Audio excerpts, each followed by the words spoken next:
2 months after the Famicom Disk System launched, it got its next game. Nazo no Murasame-jo was intended to be a launch title for the system, and it was advertised as such, but it wound up getting delayed by a couple of months.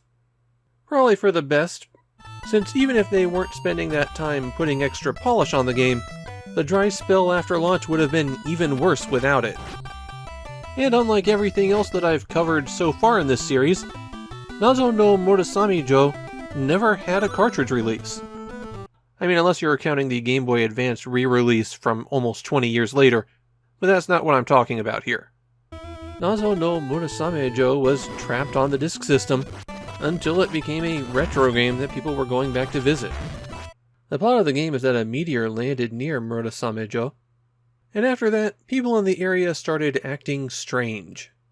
The neighboring lords started sending out their armies of ninja to attack anyone around, and so the shogun sends Takamaru, a young sword instructor with a bit of ninja skills himself, to investigate what's happening at the castle. Before I get any deeper into the game, I need to point something out on the title screen. The castle there is very clearly based on Himeji-jo, the most famous castle in Japan.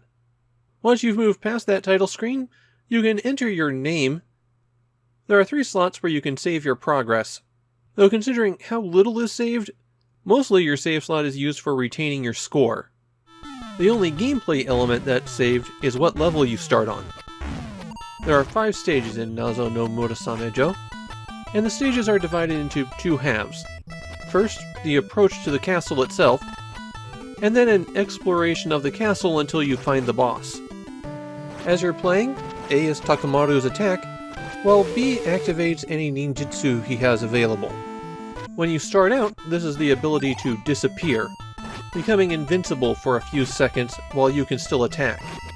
But you can also find a lightning ability that will clear the screen of enemies. These abilities can only be used 3 times before they're gone for good, and there is no counter to tell you how many times you've used it, so you'll just have to keep track. When you attack, you could use a ranged attack if no one's nearby, or you'll swing your sword if there is something close. That something could be an enemy, but it could also be a pickup, or it could be an enemy attack. If the enemy's attack is something physical, you can knock it out of the air. Though you might not want to do that against bombs, fireballs, other magic. Basically, the stuff that looks like it would go right through your sword. Nazo no Murasame-jo advances screen by screen. It's similar to the first Zelda game, though the world isn't quite as wide open. There's still an end point to every stage, it's just that there's multiple paths to get there. When you encounter a sign with an arrow on it, it's always pointing in the direction of the goal. So when a path splits and comes back together, you don't wind up going in a circle. If you leave an area and come back, everything respawns. And I do mean everything. All the enemies come back, using the exact same patterns that they had originally, and any items that were found in that screen also come back. There's one very significant exception to that, which I'll get to in a little bit. Power-ups are usually found in 2 different ways. First, if you see a Tanuki statue floating around, it has something for you. The other thing is that there are hidden packages all over the place, usually 1 or 2 a screen. And if you're standing next to those spots and attack, then you'll swipe the package instead of doing what you were anticipating. After it's appeared though, you do have to strike the package again to open it. The Tanukis have attack upgrades, while the packages have other effects. Naturally, all upgrades last until you die. Then you're back to the default state. You start out with throwing knives, but there are 2 different upgrades you can get for that. You can get fire, which will penetrate some things, but have a much shorter distance. Or you could get the wind sword technique, which is a larger thrown blade. Attacking with either of those abilities uses up a scroll, and you get more scrolls by killing enemies. Those drops are mostly random, though there are some, like the White Ninja, who seem to consistently drop them. There are also 3 different ways to improve your ranged attack. These are represented by shogi pieces. The Rook will make you attack in all of the cardinal directions, while the Bishop will give you a 3-way shot. That's actually probably the most effective of these to collect. If you get the King, then you fire 3 shots forward in a very tight pattern. For other item pickups, the red sandals let you move faster, while the blue sandals allow you to walk on water. It's very helpful on later stages where entering a swamp will stun you for a few seconds. The winged arrow increases the range of your attack, and for some weapons will let you fire multiple shots. The white medicine case refills your health to full. You can take 3 hits before you die in Nazo no Murasame-jo, and there is no way to increase that health bar. The real problem with getting hit is that it stuns you for a long time. When you die, you go back to the beginning of that screen, though if you've defeated unique enemies or collected items, those are gone.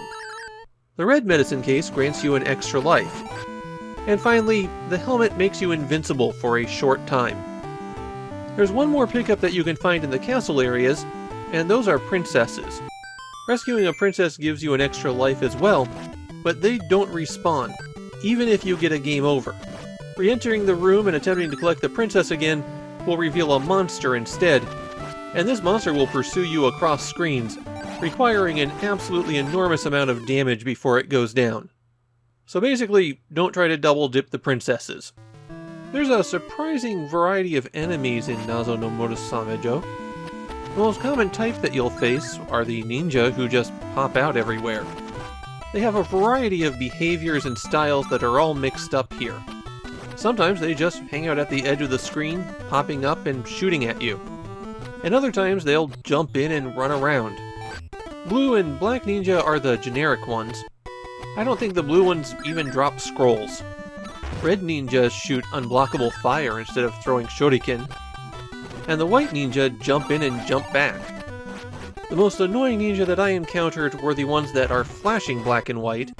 They explode when hit, so you can't let them get close to you. And they'll also drop bombs that will eventually explode as they run around.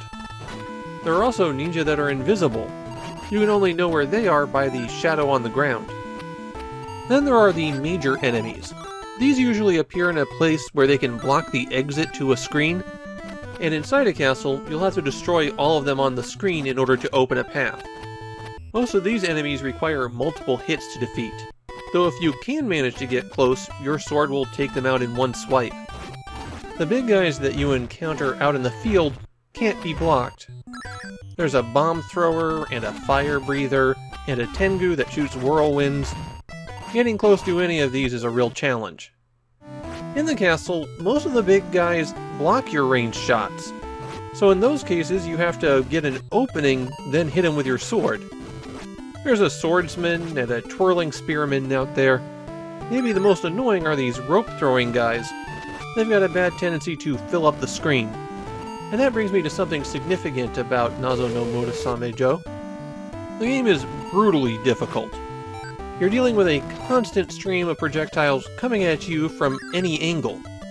Now the game is very short. Once you're good at it, it only takes about half an hour to complete. And since you can save your progress, it is plausible to brute force your way through. On the other hand, I played for an hour and a half and couldn't get to the second boss. An important strategy is that there's certain places where you can build up with no risk. Usually a spot where there's some medicine, so you can go in and out of that room indefinitely until you have enough scrolls to really cover everything. But at some point, you're gonna have to go for it, and this game just does not let up the pressure. If you manage to get to the end of one of the outside areas, there is a chance for an extra life. It's hidden inside one of these statues. But just one of those statues. Something that will help you is making a map, because all of the power-ups are located in the exact same place, and the enemy patterns on every screen are identical. So if you can plot out a route to maximize what you get, you'll have a much easier time.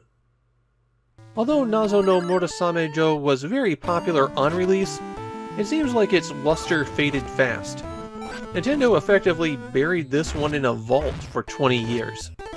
But then something weird happened, and Nintendo started pushing the game.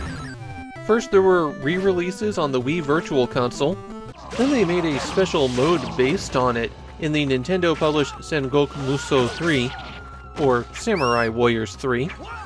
Then it became a minigame all of its own in Nintendo Land. These days, it's not uncommon to see references to it pop up in various Nintendo titles. I think Nazo no Murasame-jo is a really interesting game.